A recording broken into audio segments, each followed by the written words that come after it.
Good morning nga pala mga kumartes. Pangalawang araw na nga pala ng kapatid ko dito sa Pilipinas. At ayan mga kumartes, yung asawa ko may trabaho nga pala ngayon. Di ba nga kagabi nag-inom, kaya ayan hangover, nakainom pa nga nitong aking kape. Paano ba naman kakaantay sa amin? Doon nagantay sa Manukan. Doon nag-inom, tapos lumalapit na kaming umuwi, tsaka pa lang din siya umuwi. Bali ngayong araw mga kumartes, mag-unbox tayo ng mga binili ng kapatid ko sa Shopee. Di ba? Ang daming basura. Ayan nga in-order niya, nasa Japan pa lang siya mga kumartes, kaya yung mga parcel niya panay dating dito sa bahay. Bali itong ina-assemble nga pala niya mga kumartes ay lagayan pala ng mga sapatos niya. Nandito na siya at lahat panay pa din ang dating ng parcel ha. At yung parcel niya umabot lang naman ng 13,000. Ang mga pinag-order nga pala niyan mga kumartes, syempre mga gamit sa bahay yung iba. Tapos yung iba naman mga damit sa TikTok. Di ba nabubudol din. Kita niyo naman, umorder din ng mga lagayan ng condiments. Kami naman hindi naman namin siya pinakikailaman do sa mga pinag-order niya. Hinayaan lang namin siya na magbukas. Syempre, bawal kami makialam dyan. Order na yan eh. At si B, ayan, hinahayaan lang din siya na magbukas ng mga pinag-order niyang parcel. Assemble na nga pala niya yung lagayan niya ng sapatos. Sabi nga ni Mudra, ang dami daw box, pero nung pinagbubuksan lahat ay naubos, nawala ng lahat. May mga in-order pa yan ng mga ilaw. Tapos ayan, yung mga lagayan sa banyo. Diba mga kumarites, dinaig pa ang babae. Samantalang yung ibang lalaki, walang pakialam sa mga gamit sa bahay. Tingnan nyo at umorder pa nga ng mga unan. At yun nga, yung malalaking parcel, akala mo napakadami, pero wag ka, napakaunti naman. Tapos mamaya yung mga pinag-order niya, ikakabit na niya sa CR. Bali ayan, niyakag nga pala niya si B na pumunta sa DV Mart kasi meron pa silang mga ibang gamit na wala pa dito sa bahay. Kaya ayun, pupunta daw sila sa DV Mart. Kasi yung kanyang cortina gusto niyang palitan. Tapos yung burner niya, papalitan niya din kasi akin yon. Alam niyo naman na matagal na akong hindi nagagasol kaya pinahiram ko muna sa kanya. Ang gamit ko kasi sa pagluluto yung electric. Ayaw niya mag-electric kaya ayun, bibili siya ng double burner. Diba, pag nandito si Darwin daw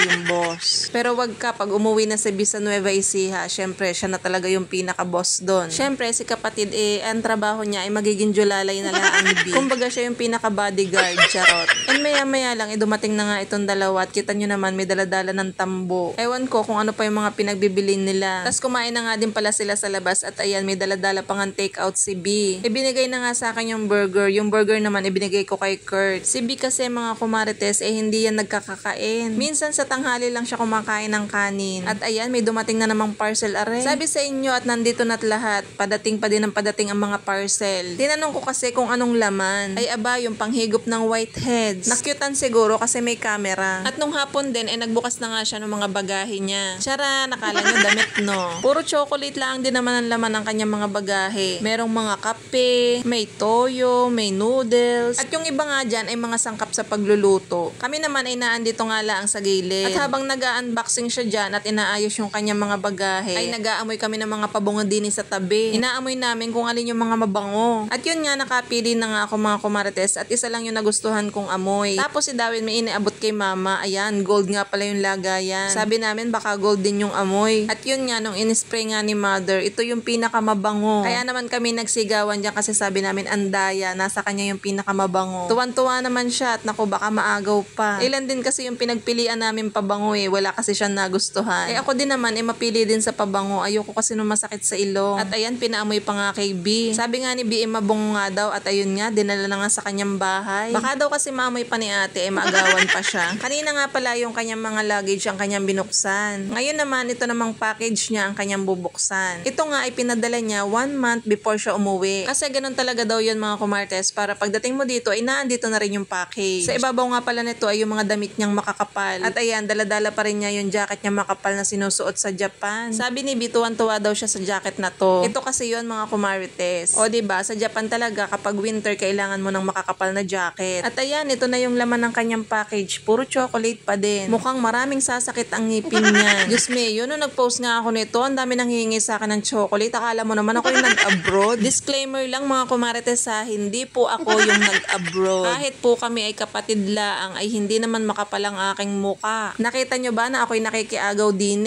Ay aba, kung makapal ang mukha ko, baka kanina pa ako nakadekwat dyan at inilagay ko na sa bahay ko. Syempre, nag-antay lang din kami na bigyan. Dahil ayan ay hindi naman namin pinagpaguran. Syempre, siya pa rin yung may karapatan na magbigay kung sino yung mga gusto niyang bigyan. Syempre mga kumarites, pag binigyan ako, yung ibang mga kakilala ko, bibigyan ko din. Pero hindi ko naman kayo mabibigyan lahat at hindi naman ako ang nag-abroad. Ayan nga, ay siya pa ang maghahati kung sino yung mga bibigyan niya. Kita niyo naman at talagang hindi nawawala ang alak. Ay kitang-kita ko, may sumisilip eh. At ayan si mama na curious dito sa mga boteng to. Ayan daw ay toyo. Sabi namin, ba't pa bumili? Ay hanap pa yan, daming toyo na rin katabi ko. Akaw pa nga. Mas maalat daw kasi yung toyo niya kaysa dun sa toyo ng Japan. Ay itong kapatid ko naman, kita nyo naman, ang dami pang binili. Eh itong toyo ng katabi ko, libre pa. Walang bayad. Eh siya bumili pa. Eh siya, matitesting ang toyo ng Japan. Ay B, marami kang kakompetensya. Tingnan na lang natin kung sino ang magwawagi. Ang tatakpan na Reiki kuman eh, wala bagang kiki mo? Hoy, bad yun. At ari pa ngang isa, toyo din ata to. Hindi ko alam kung toyo nga baga o patis. B, siguro mas masarap ang toyo ng Japan. Ay, ang daming binili eh. Siguro tama lang ang timpla nito. Baka daw kasi pag yun sa'yo ang ginamit eh, baka mapaalat. Ay siya, magkakaalaman na laang. At ayan, ito nga pala, may mga sapatos pa siyang binili sa Japan na hindi pa niya nagagamit. Eh di ayan, may paglalagyan na yung kanya mga sapatos. Tapos may mga cup noodles nga din pala siyang binili. Sabi nung iba, eh masarap daw yung noodles ng Japan. Eh syempre, original na Nissin. Kita mo B, apat-apat ang hawak. Mukhang matatalo ang manok ko ah. Hindi maaari, hindi pwedeng matalo ang aking manok. Kung maalat ang toyo mo, aalatan pa natin. Charis. Si Kuya Nash nga, ayan, tinulungan na yung tito Dawen niya na magdala ng mga toyo doon sa kusina. Tapos ayan mga kumartes, meron palang Pocari Sweat na powder. Ang alam ko lang kasi yung templado na nasa 7-Eleven. Tapos ayan, meron nga pala din siyang dalang kutsilyo. O diba, sabi ni B, alam daw niya madami siyang toyo, pero wag naman daw sa kanyang itapat yung kutsilyo.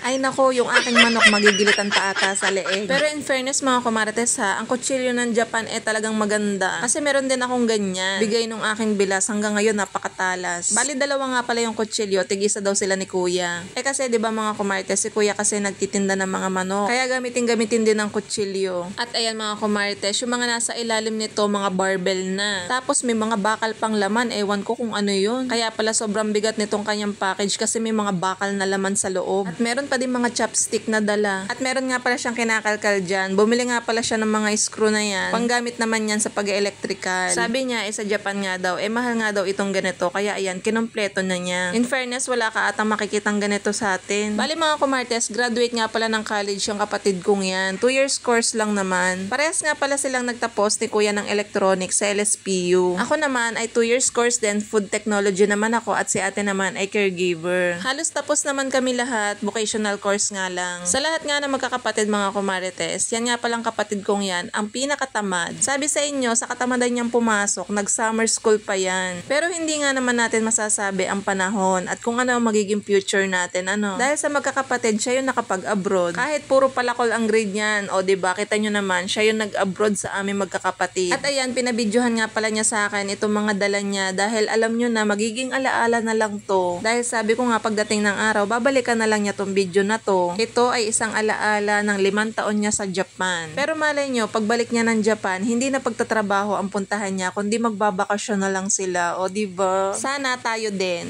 Napakadaming ang dalang tsokolate. Sabi ko nga, bigyan si mama ng isang box. Ipapaubayan na namin kako sa kanya ay ang pagkakailing. Alam nyo naman yun mga kumartes, napakaingat dun sa kinakain. Dahil pamula nga nung nagka-diabetes yun, ako hindi mo mapapakain ng matamis or maalat. Kaya nung nagpa-laboratory siya nito lang, tuwang-tuwa siya kasi lahat normal yung kanyang laboratory. Syempre mga kumartes, tamang video lang tayo dito. At mamaya, syempre mag-aantay tayo na tayo'y abutan. Panigurado mga kumartes, yung anak ko lang ang kakain nito. Mapapakain mo yun ng chocolate pero wag mo lang bibigyan ng dark chocolate dahil hindi kakainin. O siya mga kumartes, hanggang dito na lang muna ang ating mini vlog. Thank you for watching. Bye!